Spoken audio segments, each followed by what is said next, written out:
This is the fifth part of question second exercise 3.3 class 10 maths. देखो previous जो सारे questions हैं हम लेक्चर्स में कर चुके हैं, ये इस चैप्टर का लास्ट क्वेश्चन है। देखो इसमें क्या गिवन है, हमें एक लाइब्रेरी में बुक का चार्ज है, ठीक है। हमने कुछ दिन के लिए बुक ली है, उसके पैसे देने हैं हमें कि भाई 3 दिन के इतने पैसे देने होंगे, 15 दिन के लिए बुक ले रहे हैं तो उसका इतना चार्ज होगा। एक तरह से ये बोलो रेंट पे बुक ले रहे हैं, है ना, बुक्स, ठीक है। तो इसने बोला है कि जो फर्स्ट 3 डेज हैं उनके लिए फिक्स चार्ज है x रुपीज, लेकिन 3 दिन के बाद अगर हम जितने भी दिन लगाएंगे ना, 4 डेज लगाते हैं तो हमें y रुपीज देने पड़ेंगे, ठीक है। तो हमें क्या करना है कि 3 दिन का चार्ज अलग मान लिया है हमने x रुपीज और पर डे का हमने y रुपीज मान लिया है। तो फर्स्ट कंडीशन के अकॉर्डिंग क्वेश्चन में हमें क्या गिवन है कि उसने ना सरिता ने 27 रुपीज दी है 7 डेज के लिए। कितने दिन के लिए? 7 डेज के लिए। 7 डेज के लिए देखो 3 दिन के लिए तो उसने कुछ फिक्स प्राइस रखा होगा, 3 दिन के पैसे प्लस 4 दिन के पैसे इक्वल टू कितने दिए? 27 दिए हैं।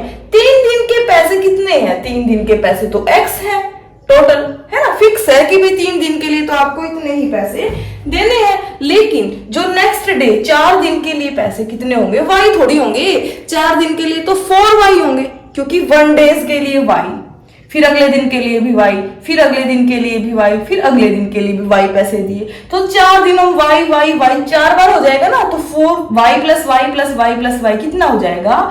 4y हो जाएगा, ठीक है। 3 दिन के लिए x प्लस 4y, किसके लिए? 4 डेज के लिए, ठीक है। ये हमारी फर्स्ट इक्वेशन हो चुकी है। सेकेंड इक्वेशन में हमें सेकेंड कंडीशन में बोला है कि वो 21 रुपीज देती है 5 डेज के लिए। 5 डेज के लिए देखो 3 डेज के लिए प्लस 2 डेज के लिए कितने पैसे देती है? 21 देती है, ठीक है। देखो 3 डेज के लिए फिक्स चार्ज है x रुपीज, लेकिन पर डे के लिए कितना है? y। 2 डेज के लिए 2y हो जाएगा, ठीक है। अब इस इक्वेशन को यहीं सॉल्व कर देते हैं, आपको अलग से लिखना होगा, ठीक है। फर्स्ट इक्वेशन में से सेकंड को माइनस कर दे, क्योंकि x माइनस एक्स 0 हो जाएगा, एलिमिनेट हो जाएगा। x minus x 0, 4y minus 2y, 2y is equal to 27 minus 1 कितना होगा? 6 इक्वल टू 6, 2 3 जा 6, तो y की वैल्यू कितनी आ चुकी है? 3।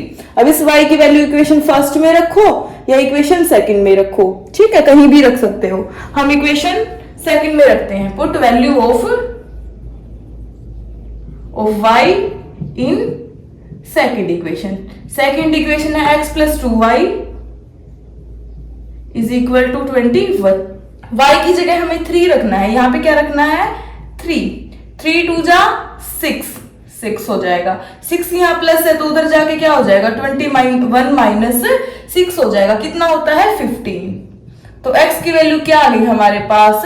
15। मतलब पहले 3 दिन के लिए हमें उसको 15 रुपए पे करने पड़ेंगे और पर डे के लिए 3 रुपीज। जो लास्ट में ये क्वेश्चन करने के बाद हमें ये दोनों लाइंस भी लिखनी होंगी, यहां से लेके यहां लास्ट तक लिखनी होगी, जहां हमें x की जगह पे 15 रख देना है x की वैल्यू को, और y की जगह पे y की वैल्यू 3 रख देनी है, ठीक है। क्योंकि हमसे यही पूछा है कि फिक्स चार्ज क्या रहेगा और पर डे चार्ज क्या रहेगा, ठीक है।